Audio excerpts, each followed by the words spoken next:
apa kabar? Semoga kalian dalam keadaan sehat. Selamat berjumpa dalam pembelajaran bahasa Indonesia. Hari ini kita akan belajar tentang teks persuasi. Dan yang kita pelajari khusus hari ini adalah pengertian teks persuasi, ciri-ciri teks persuasi, dan jenis teks persuasi. Selamat mengikuti. Apa yang dimaksud dengan teks persuasi? Untuk memudahkan kalian mengerti tentang teks persuasi, simaklah teks berikut ini. Pendidikan sangat penting dalam kehidupan kita, baik pendidikan formal maupun pendidikan informal. Pendidikan bisa didapatkan melalui pembelajaran di sekolah, di rumah, dan di tempat-tempat lain. Jika kita malas belajar, tentu apa yang kita lakukan hanyalah sia-sia.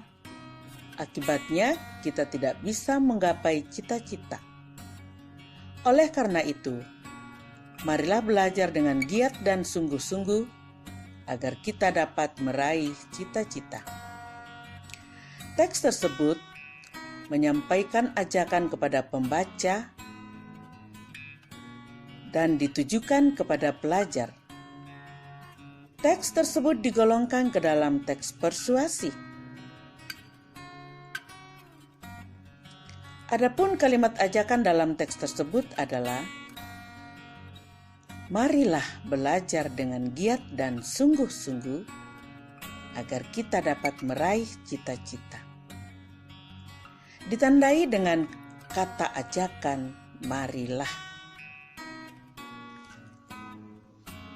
Menurut Kamus Besar Bahasa Indonesia, persuasi adalah ajakan kepada seseorang dengan cara memberikan alasan dan prospek baik yang meyakinkan atau juga disebut bujukan halus. Dalam Kamus Kebahasaan dan Kesastraan, teks persuasi adalah teks yang memiliki fungsi utama memengaruhi pendapat, perasaan, dan perbuatan pembaca. Sedangkan menurut Goris Kraf, ahli bahasa Indonesia dalam argumentasi dan narasi, teks persuasi bertujuan membujuk pembaca agar mau mengikuti kemauan dan ide pembaca,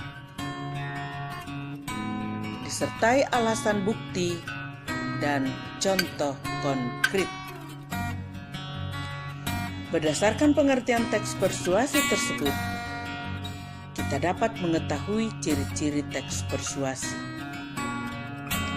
Ciri-ciri utama teks persuasi adalah berusaha menarik, meyakinkan, dan merebut perhatian pembaca.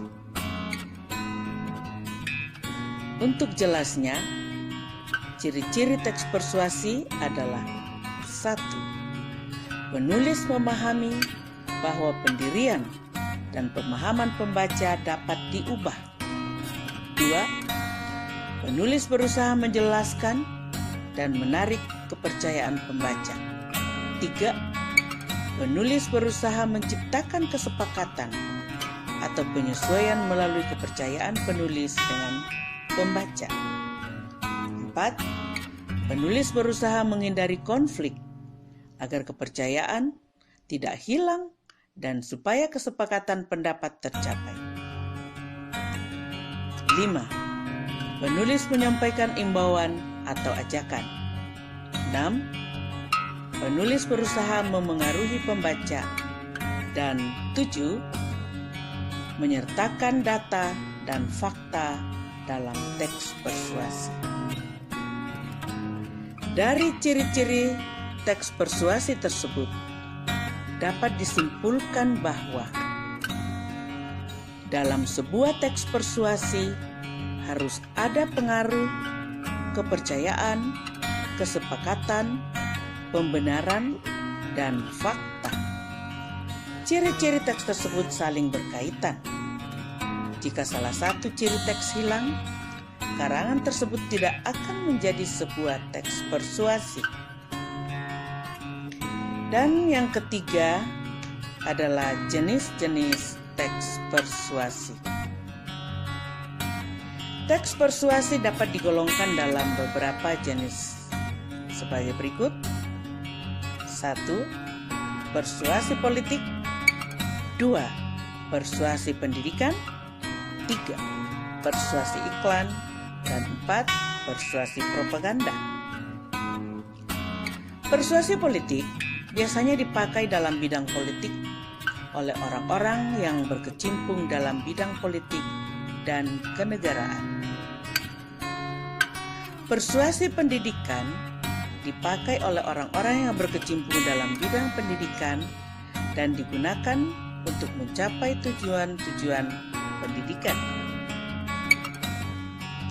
Persuasi iklan bermanfaat terutama dalam dunia usaha untuk memperkenalkan barang atau jasa tertentu, dengan harapan pembaca dan pendengar menjadi kenal, senang, ingin memiliki, dan berusaha untuk memiliki barang atau memakai jasa yang ditawarkan.